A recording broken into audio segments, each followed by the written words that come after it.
level on that day, but there were really severe winds in the backcountry where the cycle trail goes. And I've just seen a video posted on Facebook, Maureen Pugh's Facebook page, and it looks like the valley she's in, the Taranaki Valley, that the winds are starting to really pick up in there. So it's reminiscent in your mind of that event? Well, I hope it's not, because that caused a lot of destruction in terms of trees falling down in some of the valleys where the cycle trail was, in all parts of the West Coast, but certainly the cycle trail suffered severely. And I had to rescue a couple of people at that stage. You know, we were dealing with something we'd never ever experienced before, and it was scary. And I don't think any of us ever want to repeat of that situation. No, I'm sure you don't. Is anyone out on the trail, Chris? No one that I'm involved with.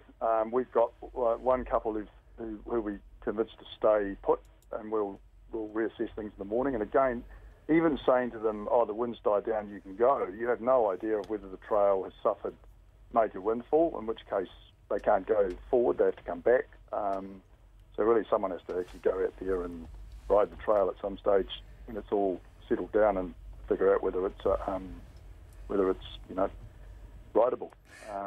Yep. It is. Well, Chris, all the best for battening down the hatches tonight, and thank you for joining us. Chris Steele, the owner of the Wilderness Trail Shuttle in Hokitika.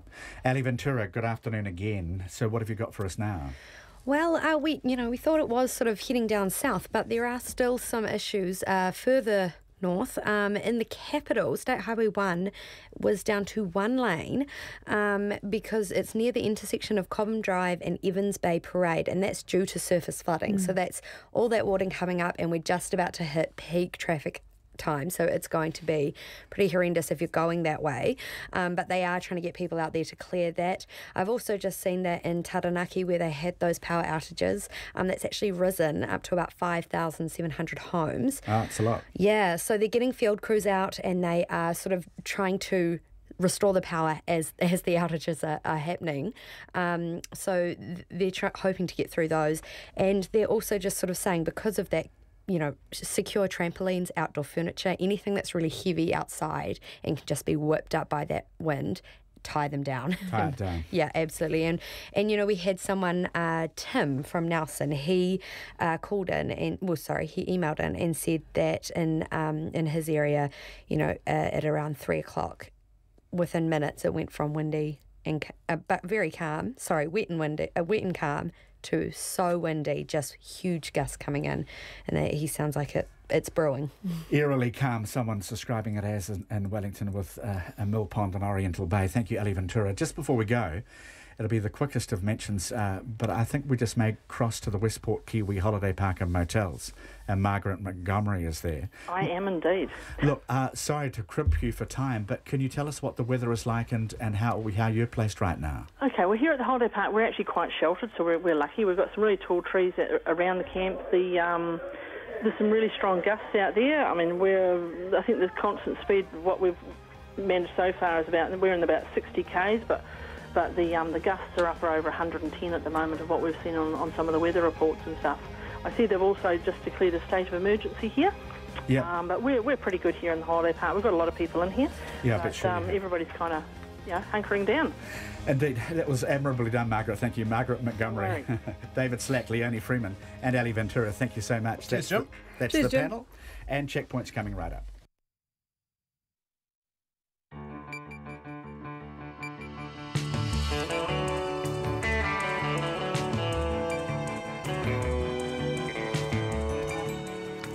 Kia ora everyone, yes, Gita. It is coming in from the west. It is hitting the centre of the country, but it is going to sweep down the east coast of the South Island. A state of emergency declared in Christchurch. We're going to be joined live by the Mayor of Christchurch at the top of the program. A state of emergency in the Bulla district, as you've been hearing. And that coastline, the west coast of the South Island, is where Gita will hit first. So we're going to go there live too. Closures far and wide, flooding expected, some wind damage, although the winds don't look that strong, touch wood. We will be covering it all after the news at 5.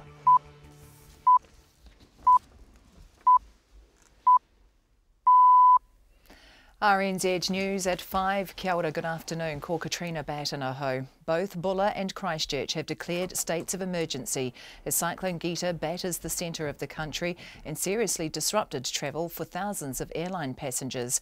People living in flood-prone areas are being urged to leave before the worst of the storm hits. About 1,700 properties are without power across the country. Fire and Emergency says it's had reports of roofs lifting from houses in Bulla and trees being blown over in New Plymouth. The Bulla Mayor, Gary Howard, says they're working to evacuate about a dozen homes in Granity, north of Westport. And State Highway 6 between Westport and Greymouth is expected to remain closed overnight. Air New Zealand has cancelled flights in and out of Nelson, Wellington, Hokitika, Queenstown and New Plymouth. The company hasn't yet explained why it's cancelled flights when Jetstar is still operating in the capital. Dozens of flights have also been cancelled in Christchurch, but the airport is still operating. MetService is warning strong winds and heavy swells will batter parts of the country this evening and into tomorrow morning. A spokeswoman says the eye of the storm is still approaching the country, but it's pretty fast moving. There's been heavy rain, with some parts of the South Island getting 60 to 70 millimetres in the past 18 hours. Christchurch's Civil Defence Controller Anne Columbus says the worst of the weather is expected from about now until 1 a.m. tomorrow morning, and people need to be prepared to evacuate if necessary. People have got to remember the experiences that we've had in the past. So if you've been in an area that is flood prone and is potentially likely to flood again, like we saw in July, then our advice would be to self-evacuate. We're here to assist if people haven't got any options, and we'll be able to help them in that way. And Columbus says Clarendon Terrace, which runs alongside the Heathcote River, is closed, and it's expected more roads will close this evening. Ms Columbus says Banks Peninsula is expected to bear the brunt of the storm, and Peninsula residents working in the city should consider going home early. The storm has landed in Taranaki with huge swells crashing into the coastal walkway in New Plymouth and gale-force winds bringing down trees. Fire and Emergency's Blake Marston says calls started coming in the moment the storm struck. We've had trees down and flashing loose from a roof and a veranda collapsing. And now we've got another call, so we have to go. The Chief Fire Officer at New Plymouth Fire and Emergency, Blake Marston. Lines company Powerco reports that more than 5,000 customers are without power in towns and villages around the province. The Taranaki Civil Defence Response Manager, Craig Campbell Smart, says the wind and wind gusts are intensifying in the north and steadily moving south. He says they're not seeing any problems so far with coastal inundation. Residents in Ruby Bay near Nelson are protecting their properties with sandbags as strong winds and rain lash the area. Forecasters are warning of severe winds, torrential rain and powerful sea surges from Cyclone Gita in coastal areas. Logan Church is in Ruby Bay. The small seaside township is beginning to feel the full brunt of the storm, with strong winds and heavy rain picking up this afternoon. Jo Randall's family home is only a few houses back from the beach, but she has already surrounded her property with sandbags. Ms Randall says she is not taking any chances as the sea flooded her home's lower story and her garden during Cyclone Feihi less than 3 weeks ago. She says her family has installed a generator and a water pump ahead of Gita. MetService expects there to be swells of up to 6 metres in Tasman Bay and winds up to 90 kilometres an hour this evening. From Ruby Bay, Logan Church. The Prime Minister Jacinda Ardern and her Deputy Winston Peters have received an apology from Internal Affairs after being mistakenly overpaid an accommodation allowance. Both were overpaid the out-of-town allowance MPs received for accommodation in Wellington, but one they're not entitled to as ministers. Internal Affairs says neither sought to claim the allowance and it was paid in error. Ms Ardern has repaid just over $12,000 and Mr Peters just $9,000. It's 5:04. Sport. Its suitability as an international cricket venue has been questioned, but stand-in Australian skipper David Warner is a fan of Eden Park, ahead of Australia's 2020 Tri-Series final against New Zealand there tomorrow night. The postage stamp-sized Auckland ground remains the subject of debate after Australia scored 245 in a record run chase to beat the Black Caps last week in a match where 32 sixes were clubbed. Warner concedes it's the smallest ground he's played international cricket on, but says he enjoys it and not just because he's a big hitter. You always come here to Eden Park and know the history of the ground, and we look at the Wallabies, we look at our own performances here. I just love playing here. It's fantastic. The crowd's always upbeat. It's just great energy and great vibes around here, and you go out there giving your best and trying to win every game that you possibly can, but there's none better than when you come here and you win like the other night. David Warner. It's a family affair for New Zealand at the Winter Olympics in Pyeongchang this evening, with 4 free skiers in action. Brothers Nico and Miguel Porteous, along with another set of brothers, Bo James and Byron Wells, are all competing in the half-pipe qualifying rounds. Ugly scenes have marred Wigan's upset 1-0 FA Cup win over Manchester City to advance to the quarter-finals. Advertising hoardings were ripped out and thrown during a pitch invasion by fans of third-tier Wigan, with City players having to be escorted by security off the pitch. That's the news. Tracking the storm. Residents sandbagging their friends' homes who aren't here, and those who were badly affected last time are going to be staying with friends just to ride out the worst of the storm. Closing tracks. Don't go to the Waitekere Ranges, go somewhere else. Sadly, Aucklanders haven't exactly covered themselves with glory, and we've had a huge number of visitors. And a Pacific trailblazer. I think it's an honour and a privilege, and it's now made other people think, yeah, I can do it too. On track and on time. Morning Report with Diane Espiner and Susie Ferguson, weekdays from 6. Then on 9 to noon, the New Zealand Organisation for Rare Diseases has dealt a major funding blow. And after 10, the soulful sounds of Northland singer-songwriter Teeks. Join me, Catherine Ryan, on 9 to noon after Morning Report on RNZ National. MetService weather through to midnight tomorrow, and Cyclone Gita moves southeast across central New Zealand today, bringing severe gales and heavy rain to central portions of the country. Northland to Waitomo, including Coromandel Peninsula, Bay of Plenty, Taumaranui and Taupō. Showers becoming isolated tonight as the northerly gales ease. Gisborne and Hawke's Bay, mostly fine, however a few showers this evening. Northwest gales developing this afternoon, easing tomorrow. Taranaki, Taihape, Whanganui, Manawatu and Wairarapa, fine spells, a few showers, some heavy tomorrow evening. Northerlies, severe gale in exposed places this evening and overnight. Horowhenua to Wellington, showers becoming isolated tomorrow morning, then frequent and heavier tomorrow evening. Northerly gales from evening, possibly severe, easing tomorrow morning. Nelson, Marlborough, Buller, Westland. Rain today, heavy at times. Showers tomorrow, possible thunderstorms. Severe gales in exposed places easing tomorrow. Canterbury, Otago, Southland and Fiordland. Periods of rain, heavy at times. Southerlies, gale in Canterbury. And for the Chatham Islands, occasional rain clearing tomorrow.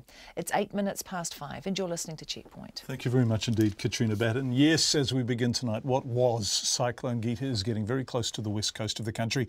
It may now officially be an X, but it's carrying some heavy weather. A state of emergency has been declared in Christchurch, and remember, that's the east coast. Gita is approaching from the west. Parts of the city look at serious risk of flooding, and for some homes this may well be the 3rd time in a year. We'll be going there. On the west coast, a state of emergency has been declared in Buller, and remember that region was not knocked about by Cyclone Fahey only 3 weeks ago. Heavy rain warnings basically exist for the entire upper half of the South Island, starting in the Buller district, sweeping up the west coast, across the top of the South Island through Tasman, Nelson and Marlborough, then down the east coast all the way to Canterbury, and maybe even some heavy rain in North Otago. In Wellington, multiple flights in and out of the city have been cancelled by Air New Zealand. The airlines also cancelled services in and out of Hokitika, Nelson, New Plymouth and Queenstown. There's already been some good old rain in Wellington, but the North Island's west coast through Kapiti up to Taranaki has ongoing weather warnings for wind and rain from the MetService. Likewise, the southern Wairarapa. In terms of roads, State Highway 1 north and south of Kaikoura remains closed. At State Highway 1. Basically, if you are driving from Picton to Christchurch, you're being told to take the Lewis Pass route, but it may get pretty wet through there. Big chunks of State Highway 6 are closed on the west coast. We're going there soon. Let's begin in Christchurch, though, with the Mayor, Leanne Dalzell. Mayor Dalzell, always nice to have you on the program. What is happening there? Are you expecting flooding in that really flood-prone area around the Heathcote River? Yes, we are. So, I mean, obviously I'd like to think that wouldn't happen, but we have to prepare for the worst, and that's why I called a state of emergency this afternoon. It really is preparatory. We may need to call upon special powers, but we've asked people, and we door knocked them yesterday just to give them advance warning that this could happen. So I'm confident that this time that we've been out there with the information, we've door knocked people, and we're now declaring a state of emergency early enough before the heavy rain comes and the heavy winds come, and that should, I think, help people get through.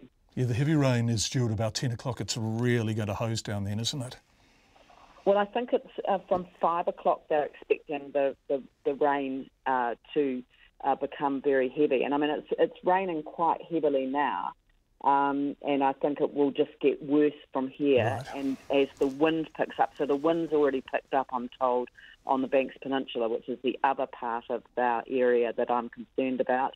And that's why we suggested to people that they leave the city to travel home if they're from the Banks Peninsula earlier this afternoon, so that to try and keep people off the roads as they started to be exposed to those high winds.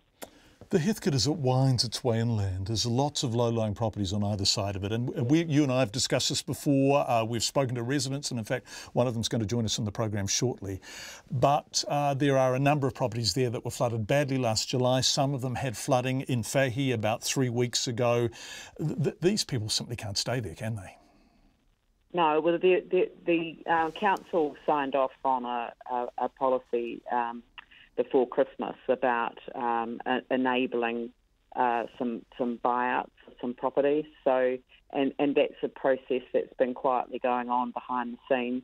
And, you know, I mean, it is hard for people. You know, I remember you and I standing on the streets in the Flockton area back in 2014.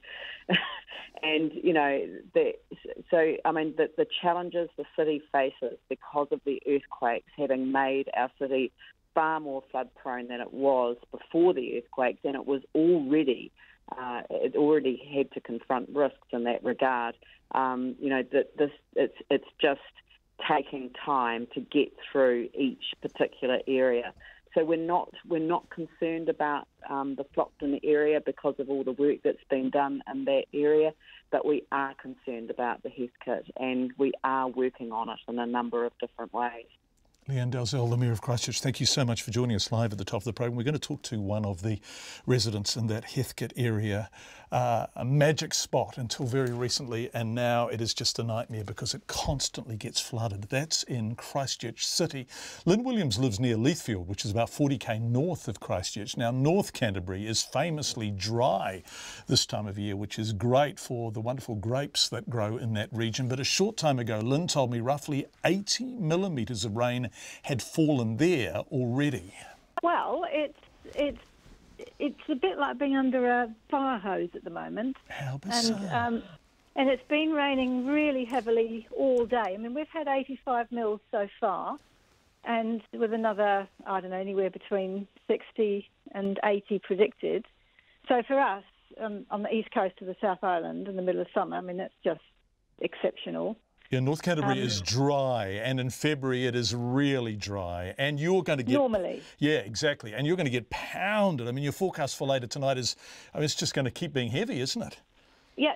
That's what's sort of weird about it, is that, you know, I mean, we could end up having something like 6.5, 7 inches of rain if we get everything that's been predicted in 24 hours, that's Milford Sound level, which is, you know, we just don't expect. And so we're all right. I mean, we're dry. We've got a lot of surface flooding, and we've had to breach a swale to let some water out to try and keep water away from sheds and stuff. But we're fine.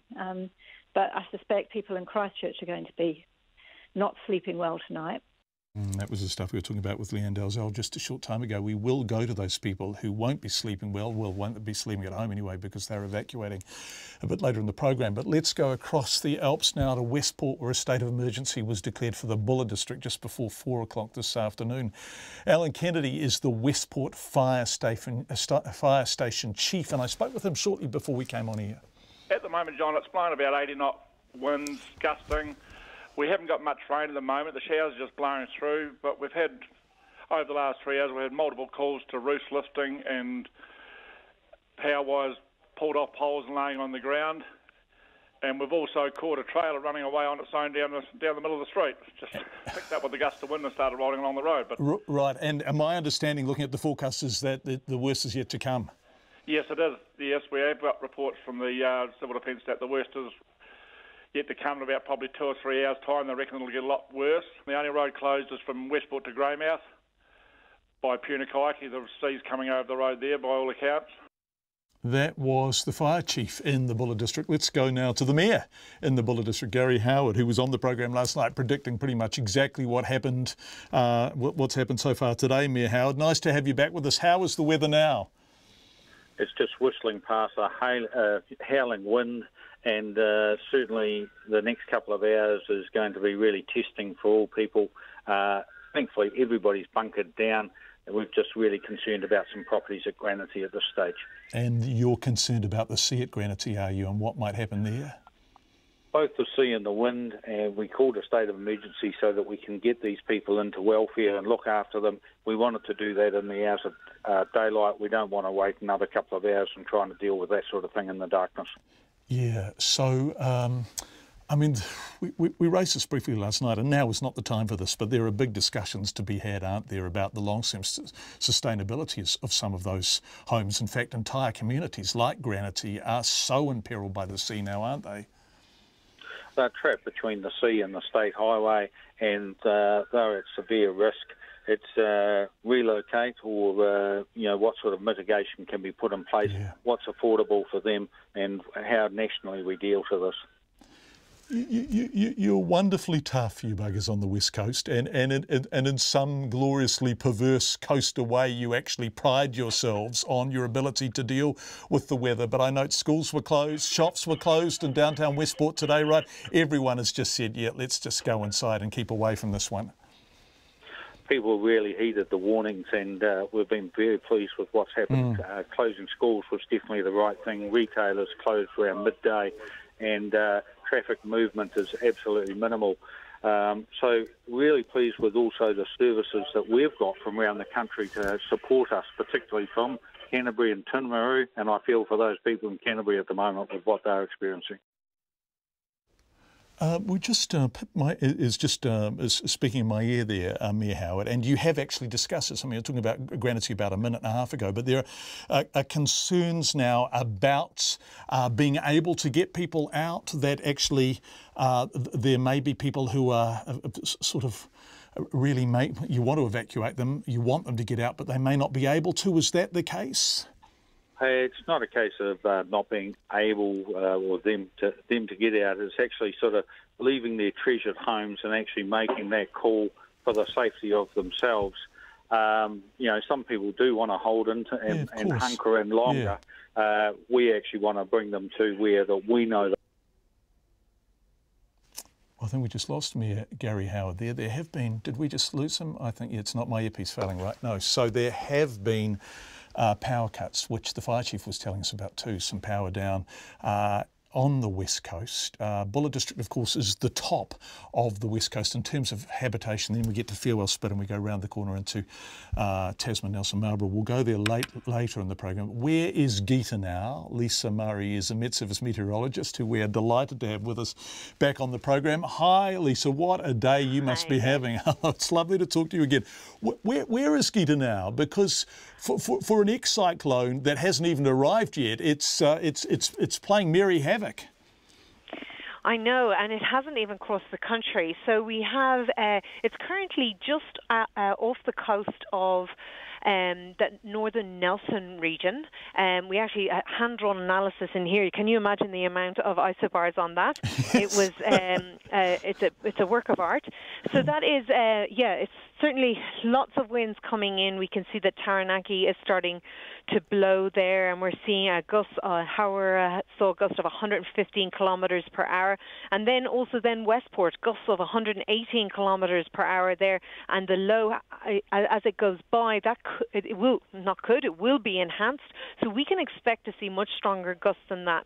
It doesn't surprise me you're saying power outages there. That east-south easterly flow going across the Alps, funneling through the valleys, does gust really strongly there. And in the past, when we've had storms that line up in this situation, it has brought down a lot of trees. And of course, we know that's not ideal for power lines. No, ain't that the truth? So, Lisa, has this damn thing made landfall yet? So you say it's in northern Nelson region. So it's about to hit Farewell Spit in the not too distant future, is it? Oh, there's another couple of hours in it, right, as it tracks quite slowly through. And what we'll notice ahead of it, for the likes of Taranaki and right down into the Wellington region, is because in Wellington the rain has cleared off and we have dead calm. You know, it's just a few kilometre per hour winds, really, really calm. The sea is very still, and what's going to happen in the next couple of hours is the wind is going to come in, that low, this outside part, the compact part of that low, come across. Winds are going to pick up. We're going to have, by midnight, we will have a storm force winds, mean speed through Cook Strait. So really strong gusts over the Wellington region. We can expect 120 to 140 kilometres per hour, depending on how exposed you are to those northerly winds.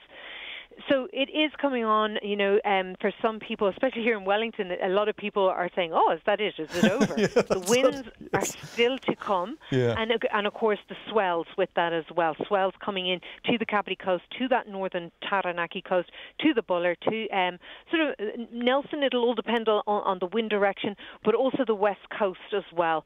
So, lots of reports of rainfall and strong winds and strong gusts coming in there as well. And the other side of the country as well, not to be forgotten, the east coast, Le Bons Bay has had gusts of 89 kilometres per hour already in that southeasterly flow. And the rain in Christchurch. I don't understand enough about weather to know why a front approaching from the west that hasn't even really hit us yet is causing such heavy rain on the east coast. What's going on there? Why is that happening? So what's happening with this system is it's the rain, not even the heaviest rainfall, but some rainfall ahead of it. So let me maybe describe it this way. The bottom half of the low, the lower half of the low, this particular system has always had the most rainfall associated with it. The upper half, it was all about wind. Now, there is a little trough that's moving over the North Island, but it's not bringing those big accumulations. So Christchurch Airport, you know, in the last 12 hours has had 31 millimetres of rainfall accumulated there.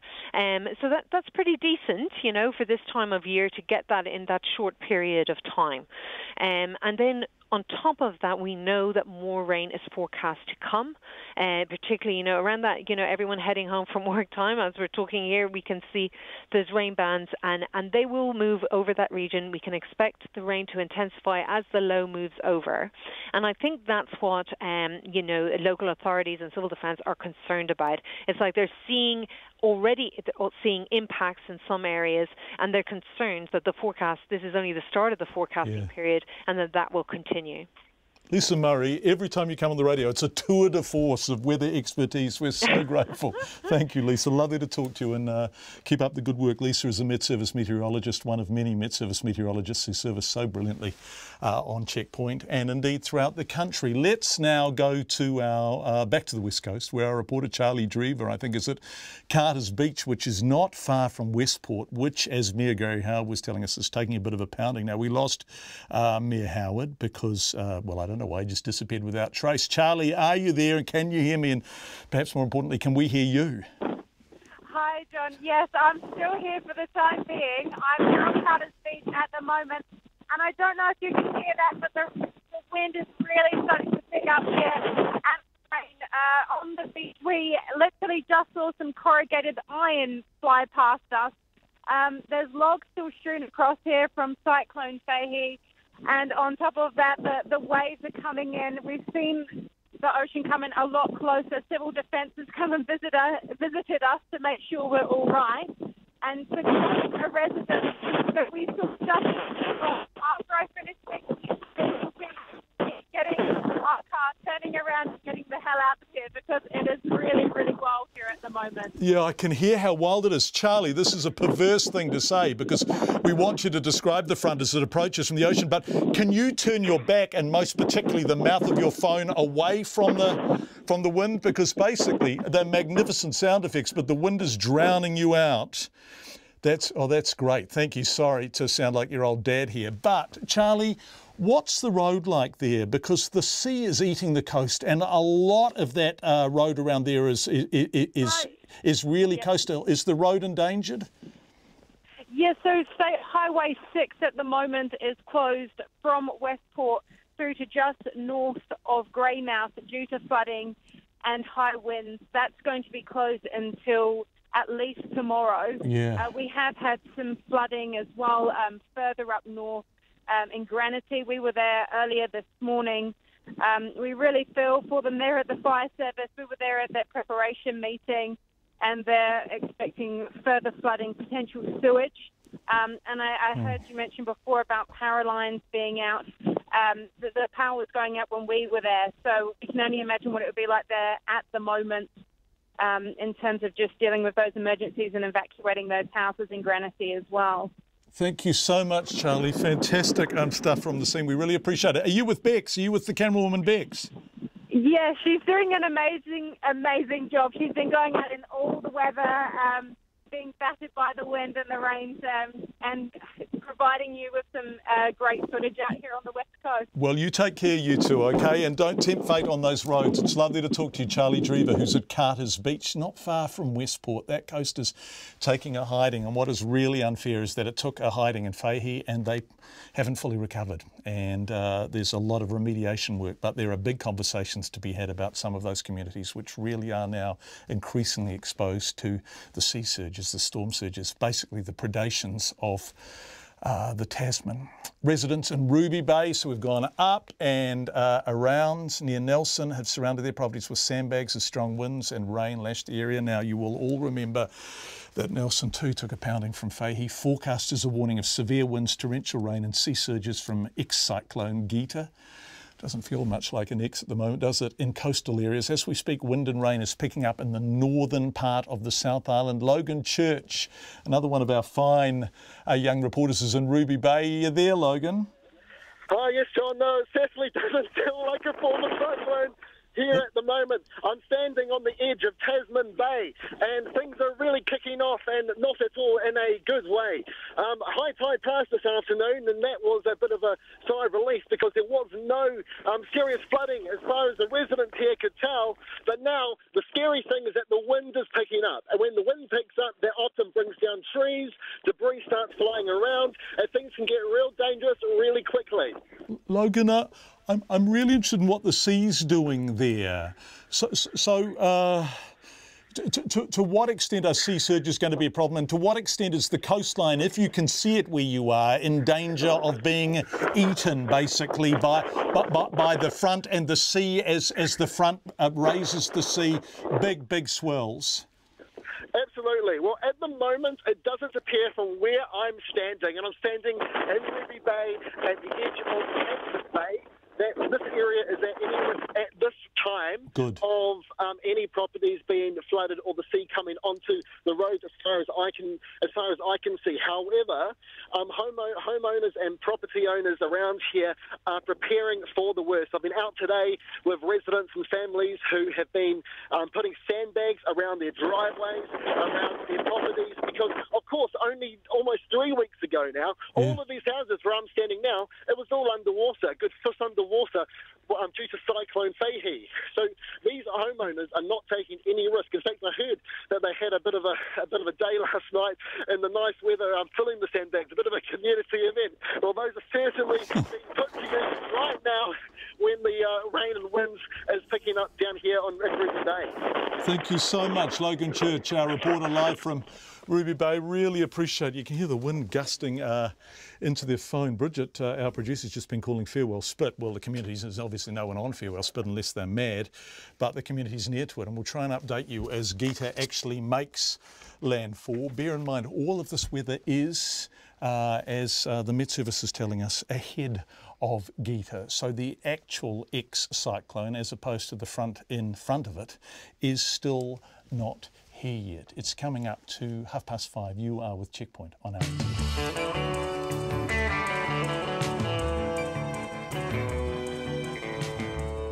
And thank you for being with us. If you were somewhere that is taking a pounding, if you are on the west coast and you can basically see the front coming in, and having grown up in Wellington, sometimes you can actually, particularly when the weather's coming from the south, you can absolutely see it advance towards you. So if you have that kind of view, do text us 2101 and we will give you a call.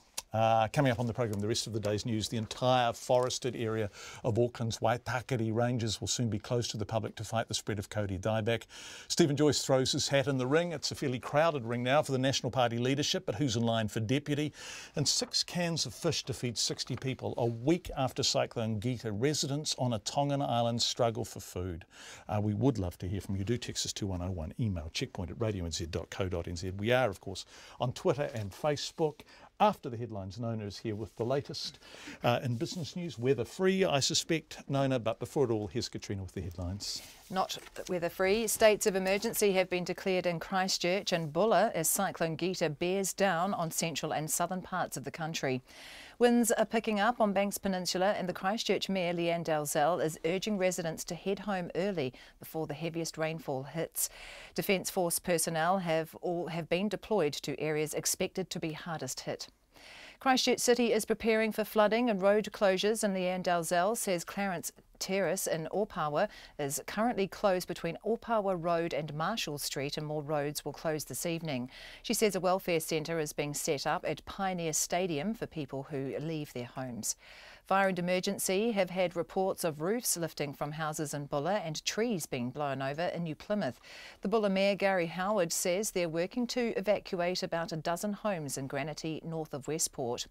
Transport is being disrupted, with Air New Zealand cancelling all flights out of Wellington, Nelson, Hokitika and Queenstown and New Plymouth. More roads have been closed in the South Island, and the Transport Agency is telling people to delay all travel if possible. State Highway 6 from Hokitika to Franz Joseph is now closed, as well as the Westport to Rapahoe Road, north of Greymouth. State Highway 60 from Riwaka to Takaka in the Tasman district has also been closed because of fallen trees and slips and flooding to the Kaiteritiri turnoff. State Highway 1 in Wellington is down to one lane near the intersection of Cobham Drive and Evans Bay Parade. That's due to surface flooding. Nearly 6,000 properties are without power around the country, mostly in the Bulla and Taranaki districts. Line companies Powerco is reporting that more than 5,000 customers are without power in towns around Taranaki. And there, police say a truck has been blown over in Opanake, and the district's civil defence has activated its emergency coordination centre. New Plymouth police say staff have been busy since the storm touched down at about 3 o'clock this afternoon.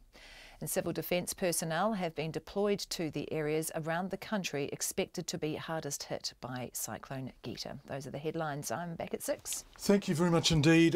Taranaki, there are currently now 13,454 homes without power. If you've got batteries in your wireless and you're listening to us, 13,454 homes without power because of strong winds, according to electricity company Powerco.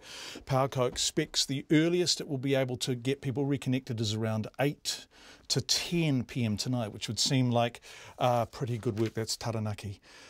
Between 13,500 homes without power. So obviously trees down, lines down, and those winds getting stronger as Gita approaches. And yeah, now for something completely different. Well, variety's the spice of life. It sure is, that's right. Okay, so what do I have? Let's see. I have no idea. You have no idea? Awesome, I can talk about anything then. All right, I'll tell you a few things. Kiwi Bank, BNZ, all the big ones. That's right, all the big banks and Kiwi Bank too have scrapped their ATM fees. So, you know, when you go along to the bank and you want to get some money out of somebody else's ATM machine, not your own branch or your own bank rather, you don't have to pay that fee anymore. The banks are going to absorb it at long last. And this is after years of lobbying. And after what's ANZ's profit, what was it, $1 billion or something? Well, I can't remember off the top of my head. But and the Australian parents have already done all of this. You know, a lot of fees are disappearing because of the changes that are taking place in the digital environment. So people are doing different kinds of things with banking, and the fees are becoming a little bit more competitive in that space because the banks are trying to get customers as opposed to just charging fees for everything. So, for example, Westpac got rid of 11 fees, I think, over the last year or so. And now they also joined the pack and are going to get rid of this fee, I think, from April 1st. So when you take money out, so if you're with one bank, you take money out of another bank's ATM, at the moment they're charging you for the privilege, right, of using their equipment. That's right. And they're not going to do that anymore. No. Well, they're going to each charge each other, I guess. So I guess if one has a very popular machine, you know, maybe the others will pay whatever. I don't know. They just work it out amongst themselves, as they usually do. Yeah. So I'm pleased this is happening, no? Yeah. It's good news, I guess, amongst a lot of other stuff that's not so good today. And not before time? Yeah. Well, it's taken a long time. But, you know, you'll see this more. Because, look, transaction fees are definitely disappearing all sorts of places. It's not just here. We're going to see that going on. And this is an area where KiwiSaver is... That's important for people to pay attention to how much fees cost. Exactly. Pay attention to that. It's important because there's a lot of competition there. What else are we talking about tonight, Well, Elnona? something exciting, something you haven't heard before, I'm sure. The Super Retail Group, this is an Australian company that sort of is thinking that they need to go into the big box outdoor recreation in Australia. They really think that's a necessary thing. So they're going to buy MacPac for 135 million Australian dollars. Holy moly. Yeah, well, I'll say, because the year before last, let's see, I guess it must have been about, 2015, 2016? Yeah, 2015, I think. Well, it was a while ago.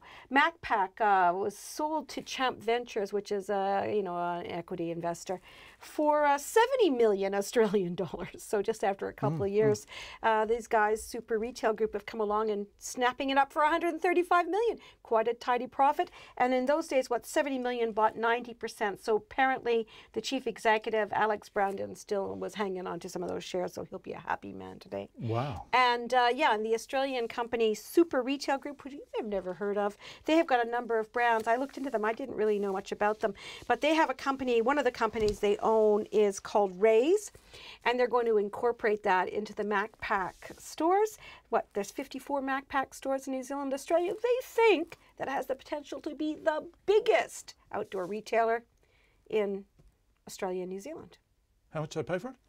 135 wow. Australian, Now look, now my papers are all mixed up, John. What can I say here? Yeah, well, I don't even know what I've got on my desk in front of me.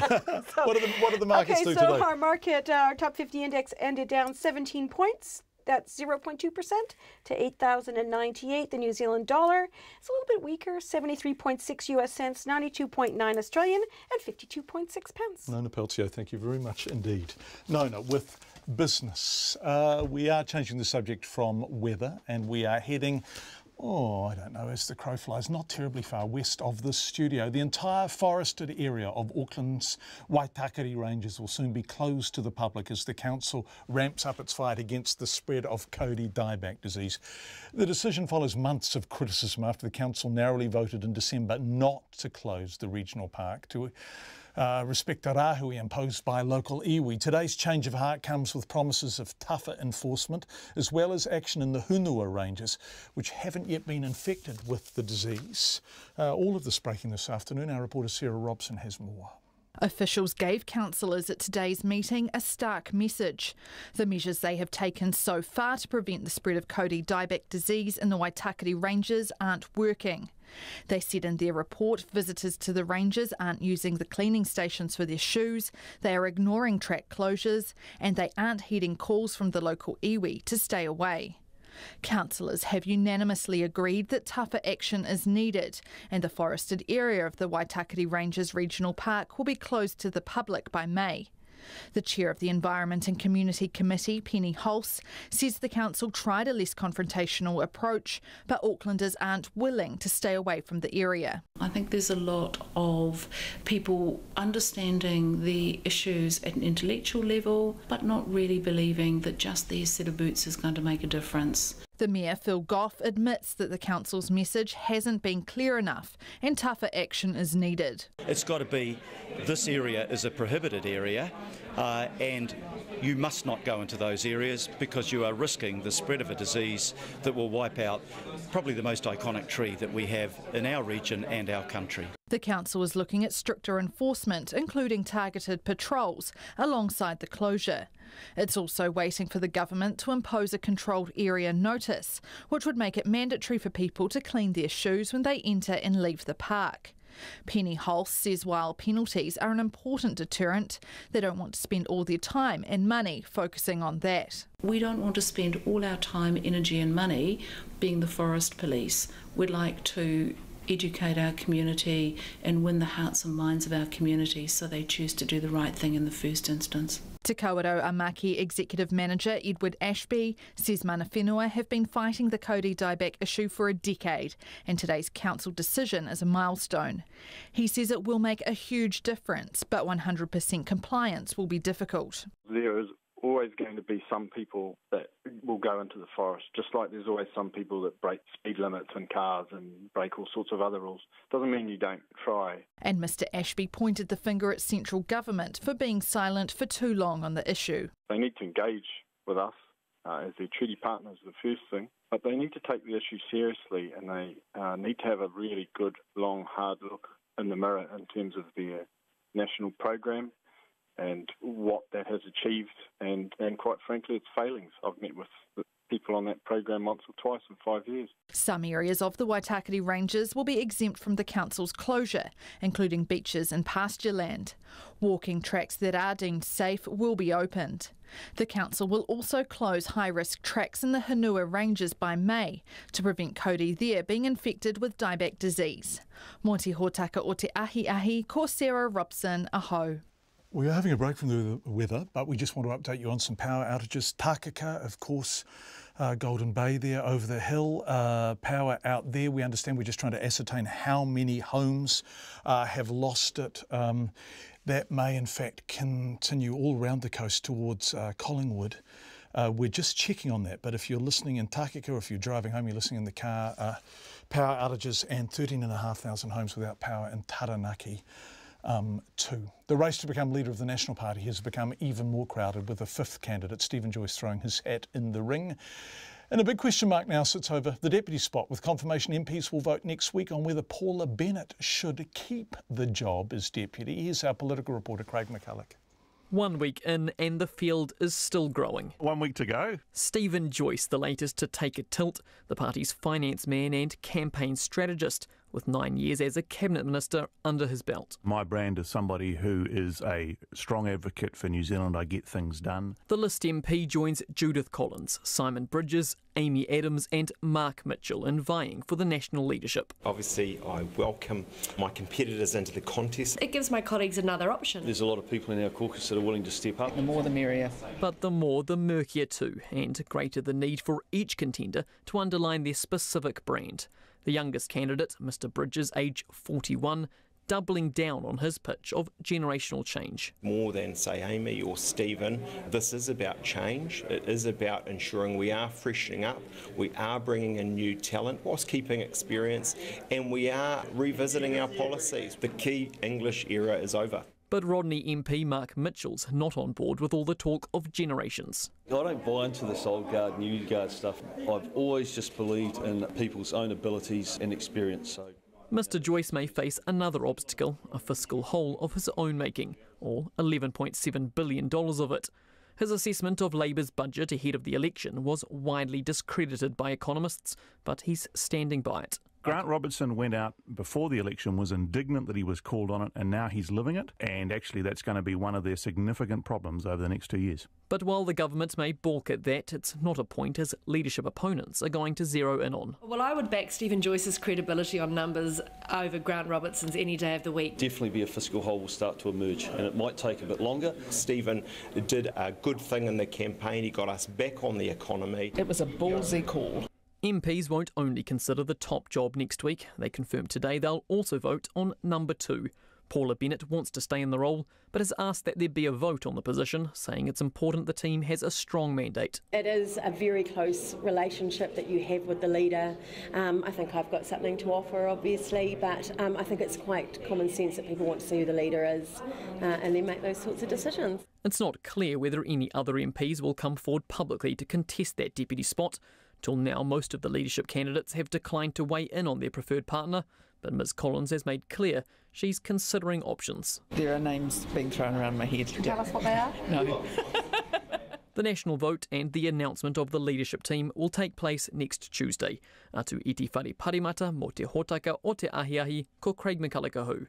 Just heard from some people west of Takaka. They're saying their power is on, so we think power outages just contained to the settlement of Takaka itself. A week after Cyclone Gita struck Tonga, isn't it amazing? It's taken a week to get to New Zealand, causing widespread damage. Many families are still living in evacuation centres in Tonga. On the island of Ewa, nearly every home suffered significant damage. Crops were destroyed and residents are desperate for food and aid. RNZ Pacific's Koro Waka Uta and visual journalist Richard Tindler flew to Ewa to see how its 5,000 strong population is faring. It takes us 8 minutes to fly the 42 kilometres to the southeast of Nuku'alofa, where Ewa lies. Although much of the global attention has been on the main island of Tongatapu, Cyclone Gita actually tracked closer to Ewa, and reports have been few on the impact there. First impressions show much of the agriculture that Ewa is known for has been stripped and turned brown by the storm. We're met by local Red Cross officials who escort us to some of the heavily affected areas like the island capital of Ohonua. It's here we meet Nita Peripo. The night for the Gita coming, I feel like I better die because I don't know, I didn't know that I meet with my family again on the night. So when the last round of the Gita, before the eye of the cyclone, that the windy gonna come and blow up my house and put it to bed. Ms. Peripo has lost her entire house, which was thrown into the adjacent property. They all gone, but I don't, thanks, but I'm still alive. Those things, I know it's important, but on that time, when Gita was among with us, my life is important to me. The others that I can get for the next time, but my breath is still important to me to have it.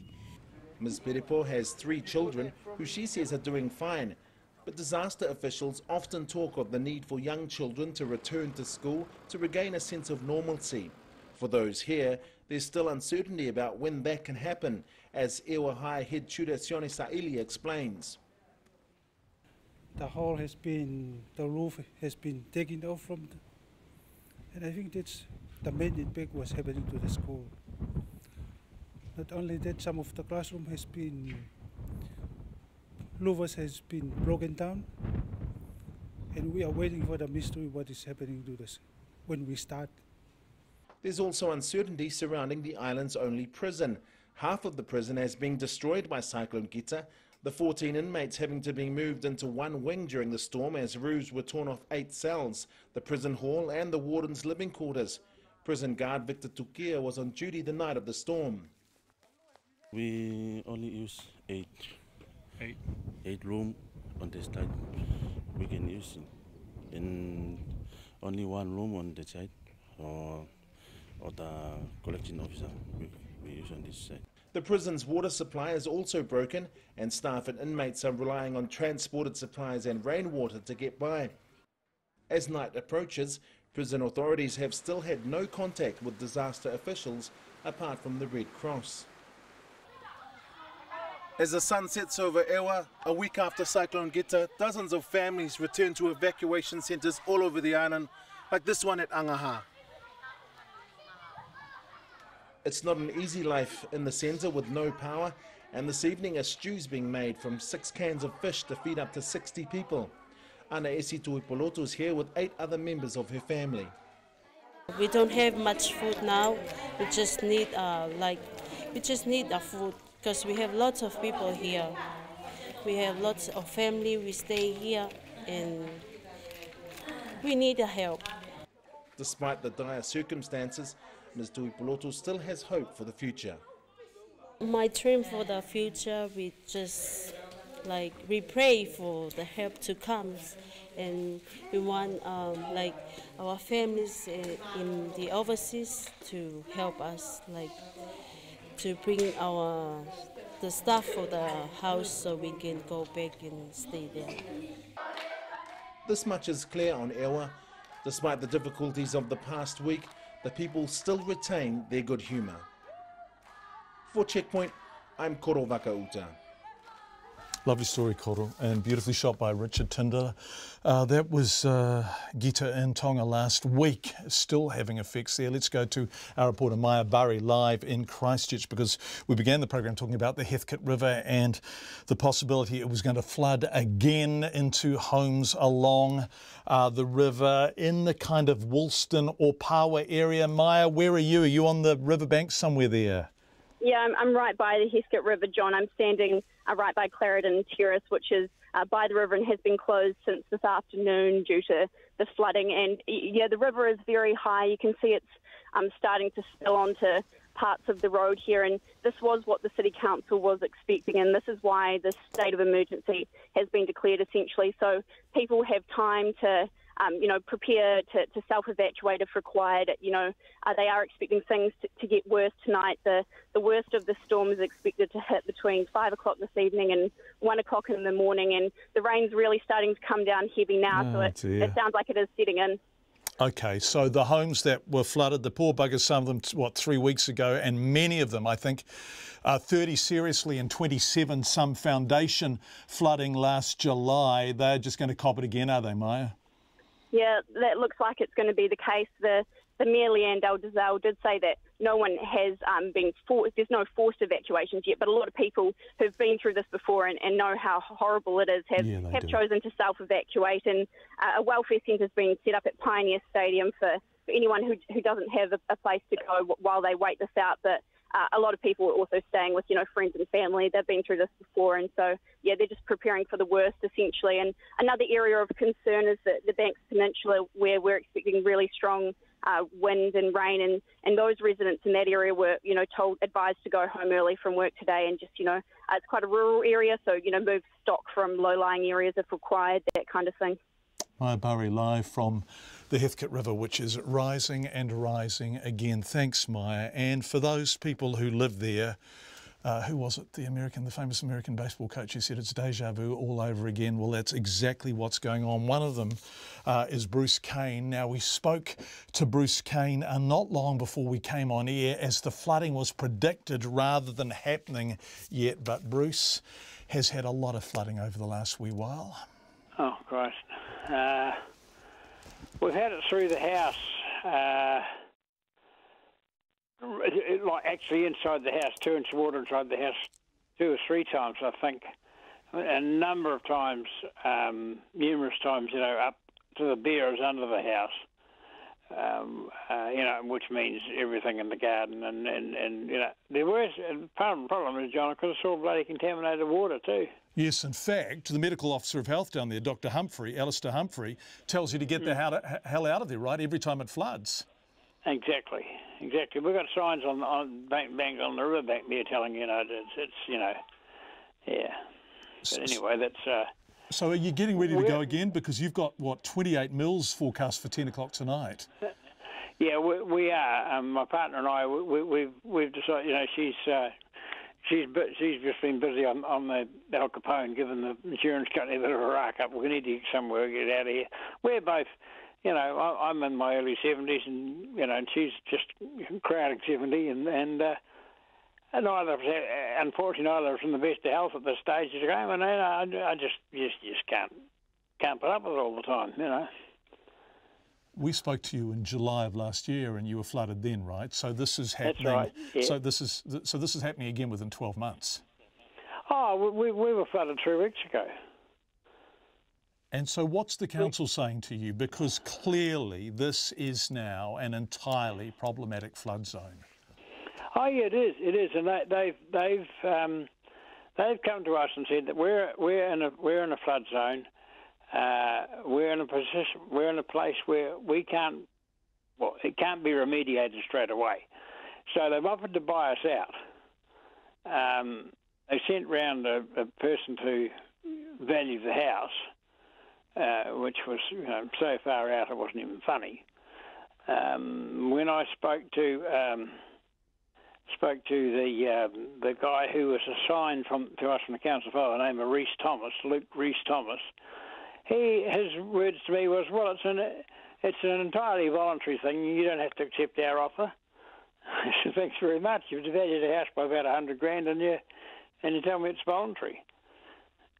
And are your neighbours, sorry Bruce to interrupt, but are your neighbours in the same position? Are there people throughout that area being offered basically buyouts by the council?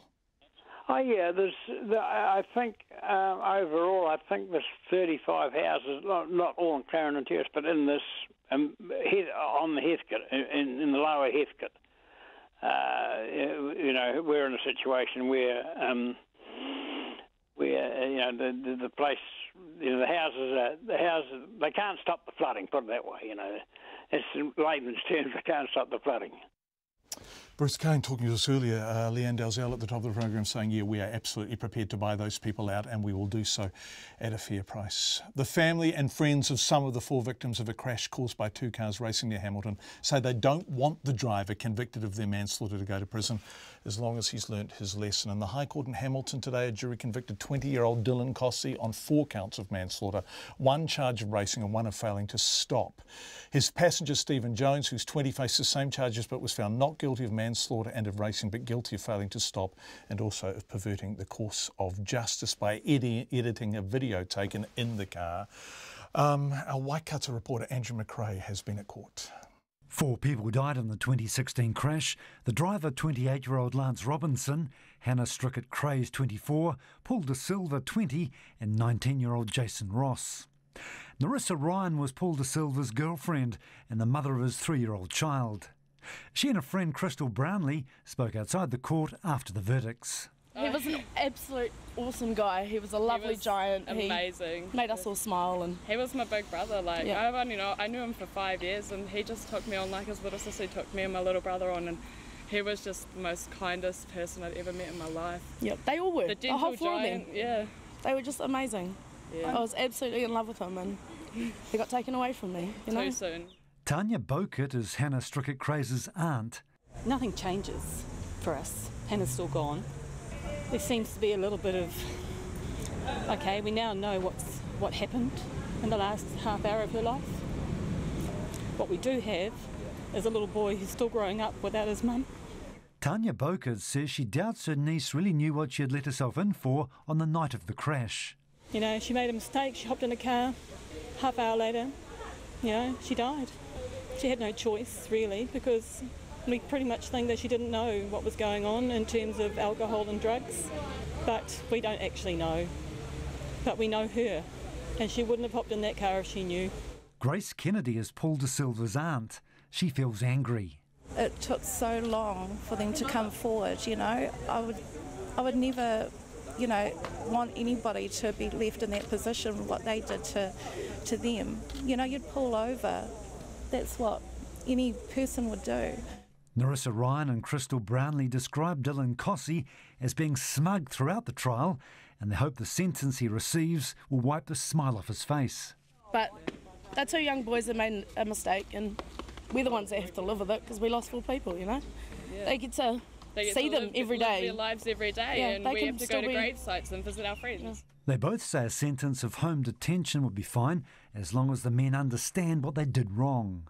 Don't race, it's stupid. I think a lot of young male drivers need to just wake up, because there's too many of them that are out there just doing ridiculous shit, going out on the roads, doing skids, racing, and that's not what we want in New Zealand. We want safe environment, we want safe roads for the other people on the road. Tanya Bokert says there are many messages to come out of what happened to her niece and the 3 others who died. For mothers of daughters, doesn't matter. They can make a slight decision to hop in a car and they may not come home. I think there are many messages for those children that have cars that can accelerate to extensive speeds and combine that with drugs and alcohol, which we believe were major factors in the whole process. That, there are consequences, and it's not just you, it can be somebody else. We are affected now for the rest of our lives. Dylan Cossey and Stephen Jones have both been granted bail with strict conditions, and they'll be sentenced in 2 months on April the 20th. In Hamilton for Checkpoint, Ko Andrew McRae-Tene. A lot of feedback coming in tonight. A lot of people saying not a breath of wind in Wellington, it's barely raining. Isn't that just bizarre? John, our hall at Rotomanu on the west coast has lost its roof and the iron has broken the power lines. Off to the pub, say Pauline and Pete. You take care getting to and from the pub, Pauline and Pete. Power is out in Hope, just north of Richmond. Nelson, yeah, few reports of power out through that area around Takaka too. A bit confusing because it seems to be still on in Collingwood. We're trying to get to the bottom of that. Power is off in Onyekaka, halfway to Collingwood, but the gig is still on at the Muscle Inn. What a place to be. Esther Swift playing lovely Celtic harp, and the beers are still running. The beer taps are still running at the Muscle Inn. Pretty magic part of the world. Text us 2101, particularly if you're somewhere where the power is out, and you can tell us about that because your cell phone is working and the towers are happening. 2101 at 6 o'clock.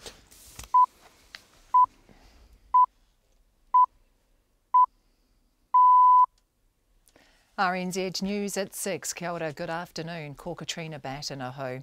Cyclone Gita is now hammering the west coast with 150-kilometre winds.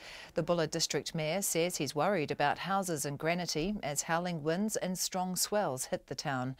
Mayor Gary Howard declared a state of emergency for the area this afternoon. He says the next few hours will be testing for the people of Bulla. And we called a state of emergency so that we can get these people into welfare and look after them. We wanted to do that in the hours of daylight. We don't want to wait another couple of hours and trying to deal with that sort of thing in the darkness. Bulla District Mayor Gary Howard. Further south in Westland, hundreds of homes are without power and it's not clear when it'll be back on. The Westport Fire Station Chief says crews have been busy with roofs lifting and power lines falling. Alan Kennedy told Checkpoint about the massive winds this afternoon. Over the last 3 hours we had multiple calls to roofs lifting and power wires pulled off poles and laying on the ground. And we've also caught a trailer running away on its own down the middle of the street, just out with the gust of wind and started rolling along the road. Alan Kennedy says waves are coming over the road at Punakaiki and the road from Westport to Greymouth is closed. RNZ reporter Charlie Drever is at Carter's Beach near Westport and told Checkpoint the wind is really starting to pick up. We literally just saw some corrugated iron fly past us. There's logs still strewn across here from Cyclone Gita, and on top of that the waves are coming in. We've seen the ocean come in a lot closer. Civil Defence has come and visited us to make sure we're all right. RNZ reporter Charlie Drever. More roads have been closed in the South Island and the Transport Agency is telling people to delay all travel if possible. State Highway 6 from Hokitika to Franz Joseph has been closed and is expected to remain so overnight, which is also the case on the same road from Westport to Rapahoi north of Greymouth. State Highway 60 from Riwaka to Takaka in the Tasman district has also been closed because of fallen trees across the highway and slips and flooding at the Kaiteriteri turnoff. State Highway 1 in Wellington is down to one lane near the intersection of Cobham Drive and Evans Bay Parade due to surface flooding. Commuters are being told to expect delays. The Taranaki police are dealing with blown over trees and a truck has been blown over onto its side in Opanake. Sergeant Shane Hurleman says they've been busy since the storm touched down about 3 o'clock this afternoon. Police have been advised of several trees down around the district and tree specialists are sorting out. We have a truck overturned just on the outskirts of Opanake, which may remain in place. Mr Hurleyman says no one was injured when the truck overturned, but it's too windy to right the vehicle. Lions company Powerco is reporting that more than 5,000 customers are now without power around the province.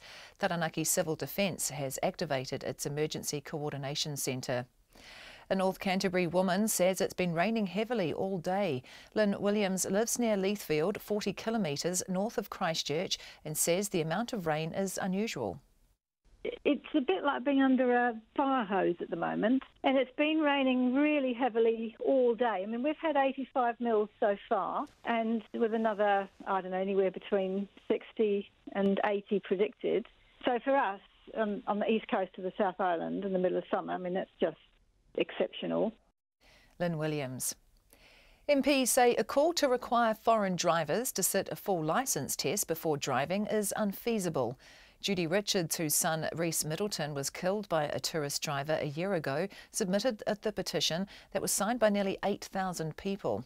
The Transport Select Committee, which considered the petition, says forcing overseas licence holders to sit a test would breach a United Nations convention that also allows New Zealanders to drive overseas without sitting a test. The committee also says despite increases in international arrivals in the past decade, the number of foreign drivers involved in crashes has remained relatively constant. A 27-year-old man has been charged with motor vehicle offences as police investigate the killing of a woman in Waitekere in the Eastern Bay of Plenty yesterday. The police say he's assisting them with a homicide inquiry. The man is due to appear in the Whakatane District Court tomorrow, and police say he's likely to face other charges. The police say the woman sustained injuries to her face and arms following a domestic incident at a residential property near the town centre. She's yet to be formally identified. It's 6:05. Sport. The New Zealand freestyle skier Beau James Wells has produced a strong first qualification run in the men's half-pipe event at the Winter Olympics in Pyeongchang. Wells, who was the New Zealand flag bearer at the Games opening ceremony, nailed a score of 86.2 to give himself a strong chance of being one of 12 athletes to advance to the final. The event has 26 starters and Wells is one of 4 New Zealand skiers in action. The new Chiefs co-captain Charlie Ngatai says he'll have to step up as leader this year following the departure of some seasoned All Blacks from the Super Rugby side. Ngatai and Sam Cane will share the captaincy for the team with their opening match against the Crusaders this weekend. The All Black first 5, Aaron Cruden and halfback Tawera Kerr-Barlow have gone, while coach Colin Cooper has taken over from Dave Rennie. Ngatai, who himself is off to France at the end of the season, says he's determined to lead the Chiefs to success. It's a young team, a lot of experienced players have left and new coaching staff, so certainly if you've got great people around you, and in the Chiefs team we do, it sort of makes your job a lot easier. And me and Sam will work closely together to make this team thrive. Charlie Ngatai. The New Zealand netball coach Nolene Taurua will host the Australian Diamonds at her Sunshine Coast Lightning headquarters in March as they prepare to defend their Commonwealth Games title on the Gold Coast. Taurua has been a coaching consultant for Australia, helping them to a convincing win over the Silver Ferns in this year's Quad Series final. That's the news. Tonight on Nights, Nick Bollinger samples the latest album from Kiwi crooner Marlon Williams. We have a window on the world of Ukraine's missing money, billions of it, and the urban designer Katie Matchett on getting women back onto the streets walking rather than driving. On Nights with me, Brian Crump, after the news at 7 on RNZ National. And on Lately at 10, we'll be playing The House, what they've been up to in Parliament, some great new tracks, and of course giving you the latest information on Gita as it tracks across the country. That's Lately with Karen Hay on Nights with Brian Crump on RNZ National. And you can get more news on our website, rnz.co.nz. MetService weather through to midnight tomorrow, and Cyclone Gita, as we've been hearing, moves southeast across central New Zealand today, bringing severe gales and heavy rain to central portions of the country. So from Northland to Waitomo, including Coromandel Peninsula, Bay of Plenty, Taumaranui and Taupo, showers becoming isolated tonight as northerly gales ease. Gisborne and Hawke's Bay, mostly fine, however, a few showers this evening, northwest gales developing this afternoon, easing tomorrow. Taranaki, Taihape, Whanganui, Manawatu and Wairarapa, fine spells, a few showers, some heavy tomorrow evening, northerlies, severe gale in exposed places this evening and overnight. Horowhenua to Wellington, showers becoming isolated tomorrow morning, then frequent and heavier tomorrow evening. Northerly gales from evening, possibly severe, easing tomorrow morning. Nelson, Marlborough, Buller, Westland, rain today, heavy at times, showers tomorrow, possible thunderstorms, severe gales in exposed places easing tomorrow. Canterbury, Otago, Southland and Fiordland, periods of rain, heavy at times, southerlies, gale in Canterbury, and for the Chatham Islands, occasional rain clearing tomorrow. It's 6:08 and you're listening to Checkpoint. And lots of people are texting Checkpoint. Thank you, Katrina, to tell us where power's out. Hawera, south of Taranaki, Takika, Clifton, Pohara end of the bay, that's Tasman Bay there, sorry, Golden Bay. Takika Hill slips on it, power out in Takika. 9 Mile, which is north of Graham Greymouth, so that's a long way down the west coast. We'll check what's going on there. And Stratford, Taranaki, insane wind. People are saying there almost the entire South Island is now in the firing line of ex-tropical cyclone Gita, with states of emergencies declared in Christchurch and Buller. Of course, there have been widespread flight cancellations, 57 schools, early childhood centres have been shut. Westport basically just shut early. Forecasters say the worst winds are expected to strike the northwest tip of the South Island about now. That's Farewell Spit, and then heading across towards Nelson. Further over on the east coast tomorrow morning. Tracy Neal reports. Well, I've called a state of emergency basically because of the experience we've had in the past. It's better to call early and give people the opportunity to take action ahead of a storm event such as the one we're about to experience. Christchurch Mayor Leanne Dalzell explaining why the city's residents need to be prepared. She says Gita is proving to be an unknown force. The storm itself can be very unpredictable, and so it's really hard to say exactly what will happen, when it will happen. We had flooding along the Heathcote in July last year, and we're expecting to see flooding again. We've already got some roads flooded. A state of emergency has also been declared in Buller. Authorities there are working to evacuate people from a small number of seafront homes in the township of Granity due to flooding and high winds. Rain has been falling for hours over much of the South Island, but Kieran Doolan from the MetService says the strongest winds are due to hit about now. The actual centre is still offshore, still west of the country, but it's moving very rapidly southeast towards us. So the strongest winds and the big swells are pretty much on their way now for northern areas of the South Island and for the central areas of the North Island. The Transport Agency says trees are now down across the highway from Riwaka to Takaka. Joe Richards lives in Puponga on the inside of Farewell Spit, where he's the editor of the Golden Bay Weekly. He had little choice but to work from home today as the road between his place and Collingwood was washed out again. Yeah, it's one that was washed out about, I don't know, when we had the first storm several weeks ago, and then the washout was washed out, and now the washout has been washed out even more. So it's a bit of a shambles. They've never actually managed to get around to completely fixing the road before it gets washed out again. Just after 2 o'clock this afternoon, the Transport Agency closed State Highway 6 between Westport and Greymouth due to flooding and strong winds. Meanwhile, residents of Mapua and Ruby Bay are also worried about flooding. Joe Randall lives within metres of the beach. Floodwaters from the recent Cyclone Gita gutted the lower story of her family home as well as her gardens. This time around, she has sandbags placed around her house already and a backup generator ready to go. We've got a pump here. We've actually just bought ourselves a petrol pump as well in case the electricity does go out tonight. So at the moment we've got this pump here, which is an electric pump, which we will use because we always fill up here where we are. We're below sea level by the looks of us. Heavy rain warnings were issued down to North Otago this afternoon as Gita swept further south than initially expected. The Otago Regional Council warns that North Otago rivers are rising rapidly and are likely to peak in the early hours tomorrow morning. Kieran Doolan of the MetService says things are unlikely to calm down until tomorrow. And then the next swell risk area would be the sort of Kaikoura coast, because there's a very strong southwest swell, or large southwest swell developing there in the overnight period into tomorrow morning. State Highway 1 north and south of Kaikoura remains closed due to heavy rain and the risk of slips and rockfalls and will be reassessed in the morning. State Highway 6 Rocks Road in Nelson remains open and is being monitored closely. Wind is increasing in the area and conditions will be assessed throughout the evening. For Checkpoint, Tracy Neal. Let's go to Canterbury now, where a state of emergency has been declared. And remember, Gita is approaching from the west. It has to get across the country before it can get to the east coast. Civil Defence Officer James Thompson is joining us live. Are you there, James? Hi, John. Hi, nice to talk to you. Are you near a window? Is it bucketing down? The rain's a bit variable at the moment, isn't it?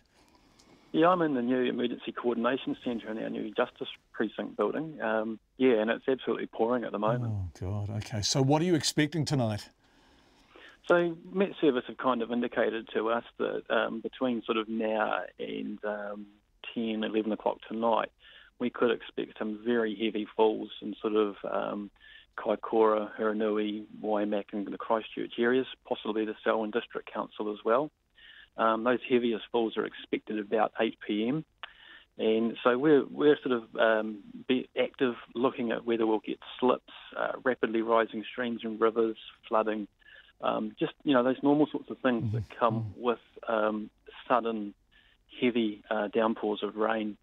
And then, of course, as your program said, later on we're expecting quite heavy winds through until the early hours of Wednesday morning. And James, that's a hell of a big area you're talking about. I mean, basically you're going all the way along the east coast down into the Selwyn district. And so what areas, so let's set aside the Heathcote River because we've talked about that a lot, but what other areas do you have real concerns about in terms of rapid river rises, storm surges? Where would you like people to really keep an eye on things? Well, a lot of assessments being done right now for the Selwyn District Council, particularly the Selwyn River. And I know that the Selwyn District Council are having discussions with the Environment Canterbury flood controllers and other people involved in the area around whether they'll need to do any evacuations. Right. If they were to need to do that, they would be earlier in the morning rather than through the evening, which is good. But, as far as that goes, if people are in on rivers that are known to flood with these types of activities, like the Selwyn River, potentially even down as far as Timaru with the Rangitata River, those people that live around the river mouths or anywhere where we typically get flooding with these types of events, they need to be prepared to evacuate. Thanks, James. And if they're worried about their lives, just go. Don't wait for an official warning. If they feel that there's a threat and they've got some place to go, they should just leave. Yeah, I think that's really good advice, and particularly in areas that have flooded previously. So if you are flood prone or you have the experience of flooding, don't take risks. Right. And it's raining heavily where you are. Thanks, James. We really appreciate it. That's James Thompson from Canterbury Civil Defence, covering a hell of a big area, as you heard. Let's go back to our reporter Maya Burry, who Maya used to. Have you got the Radio New Zealand, the South Island umbrella with you? Have you got it? Did you? And my gumboots, John. Good. I hope you signed them out, Maya, before you took them. Yeah. Where are you? Hey, so John, I'm right by the Heathcote River. I'm actually at a resident's house who lives right by the river in Opawa. Her name's Amy, and she's essentially preparing to evacuate her home. She's putting everything up high as quickly as she can. Her house is flooded before, and she's pretty over it. But I'm going to pass her over to you now, John, so you can have a quick chat to her. Okay, thank you so much. Thanks, Maya. Good afternoon, John. Amy, it's so lovely to talk to you, although I'm sorry it's in these circumstances. And you're live on air, so that, all the usual words that you can't say on RNZ don't say. But I suspect you probably wouldn't mind. I suspect you probably wouldn't mind saying some of them, would you? I've said several. Yeah, I can well imagine. Just won't do it on air, yeah. Yeah, so did you get evacuated last July? Yes, we did. It was a voluntary evacuation. You get flooded then? Yes, we did. Yeah, it was within about 4 inches of getting into the house. Right, and then how did you go through weeks ago with Fahey going through? Not so bad? Well, it only came up to the first step earlier in January, and then I think Fahey was halfway up the second step towards the house, and there's maybe 4 steps until it gets to the house. How long have you been? How long have you been in that community for?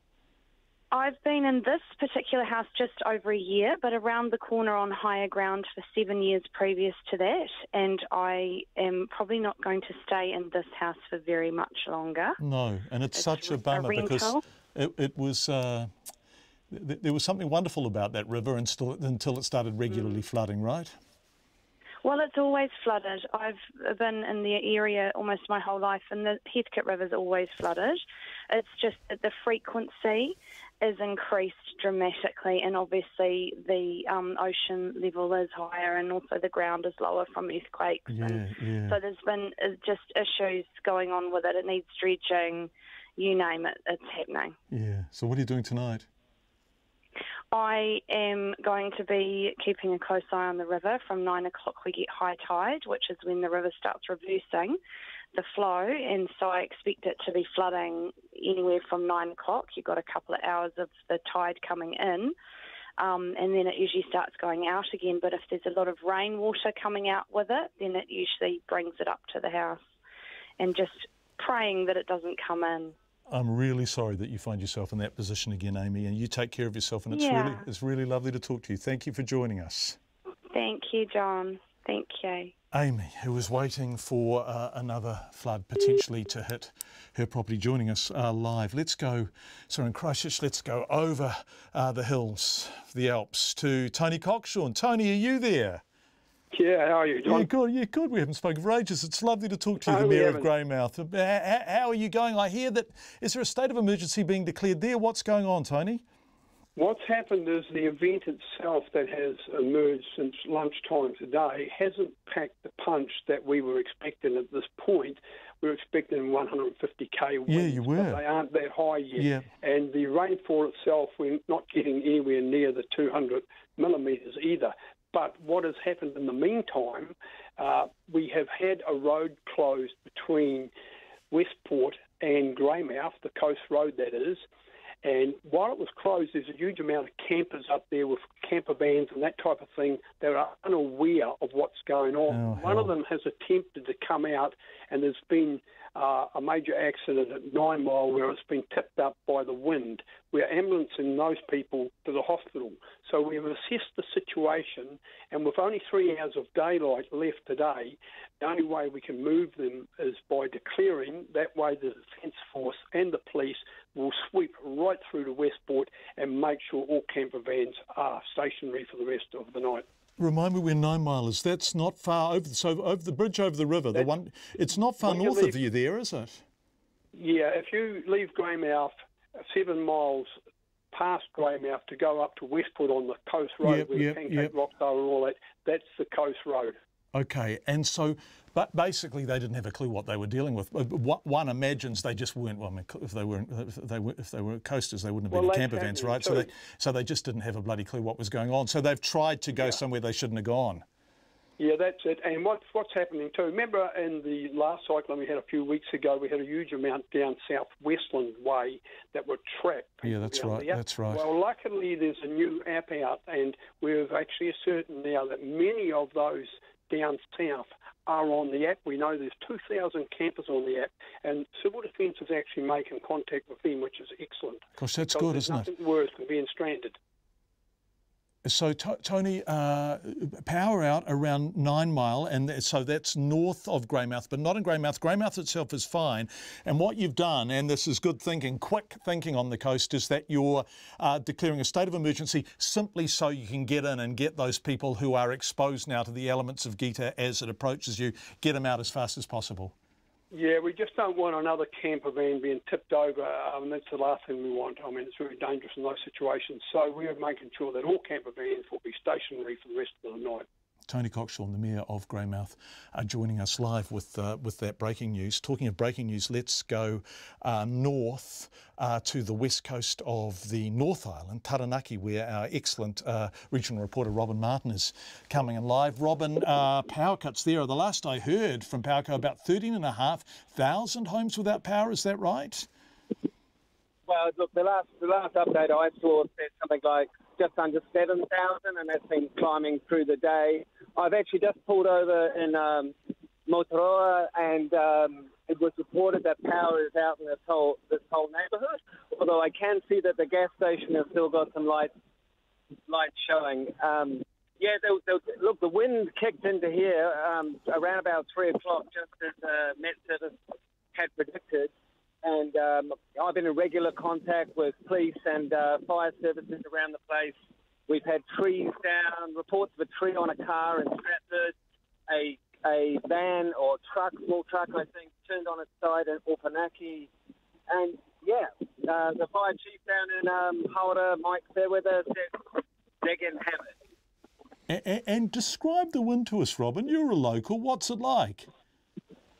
Well, it's a little bit unusual for us, really, because we get predominantly southwesterlies. Now, this is a northwesterly, so it's warm. It's, as I guess you could expect from an ex-tropical cyclone.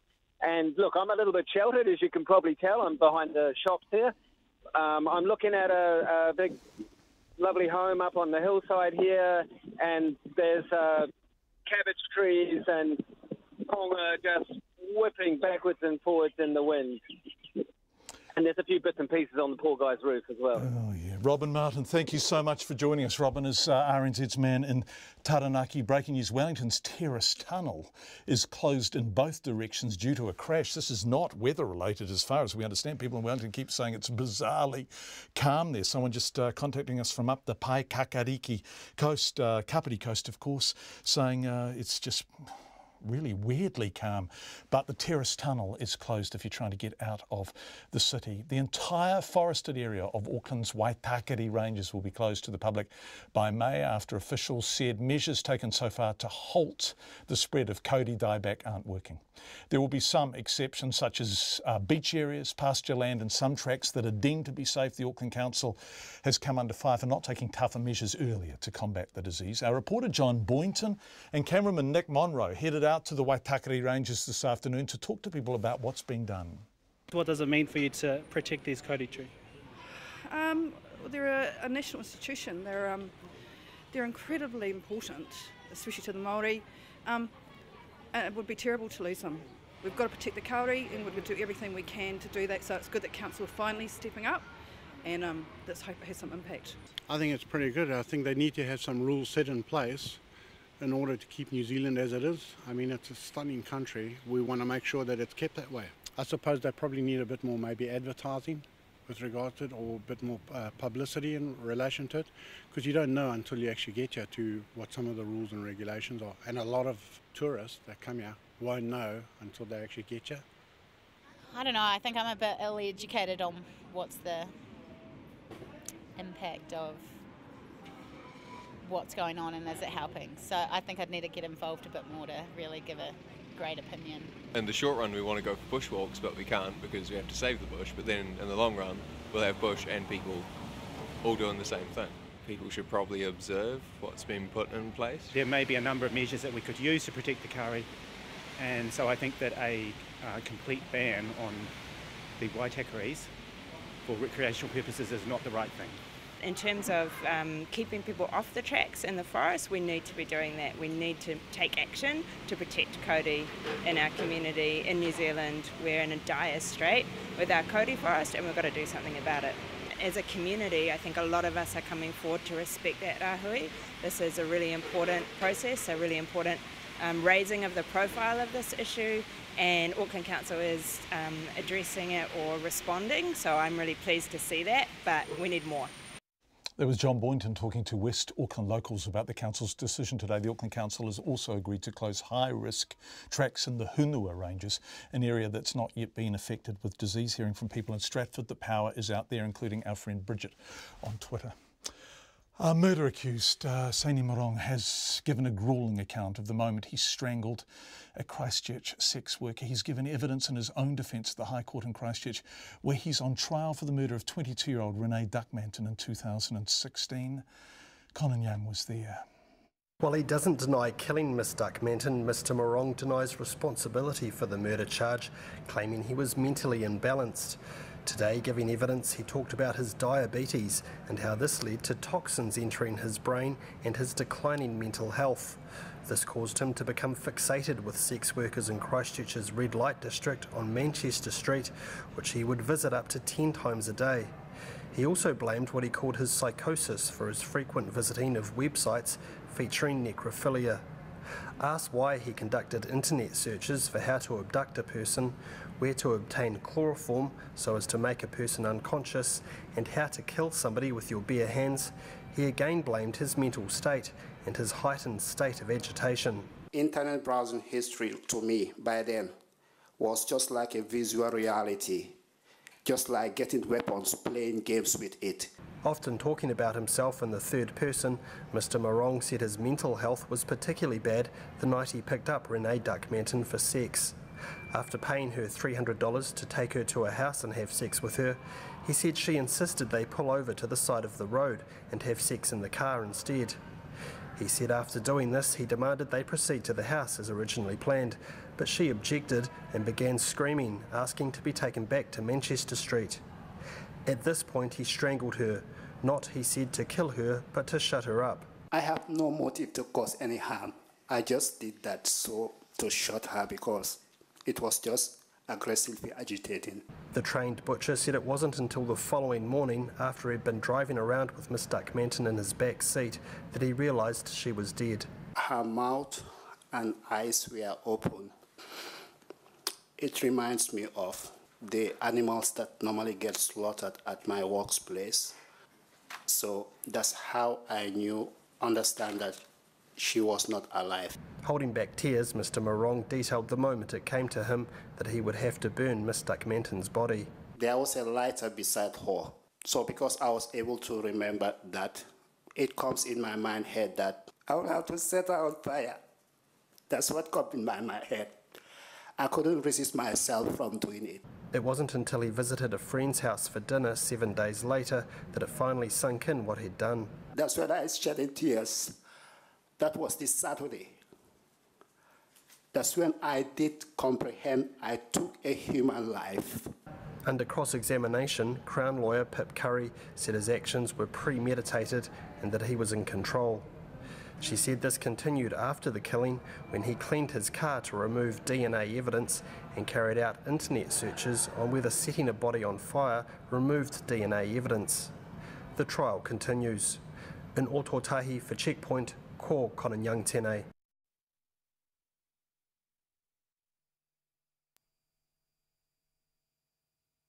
RNZ News headlines at 6:30. Cyclone Gita is now hammering Taranaki in the west coast with winds of up to 150 kilometres an hour. States of emergency have been declared in Christchurch, Buller and now Greymouth, with the Mayor of Christchurch saying the city is preparing for flooding and road closures as the worst of Cyclone Gita starts to set in. Almost 7,000 homes are without power in Taranaki, where trees and power lines are down as the powerful winds bear down on the province. The Westport Fire Station chief says crews have been busy with roofs lifting and power lines falling. And State Highway 6 from Hokitika to Franz Joseph has been closed and is expected to remain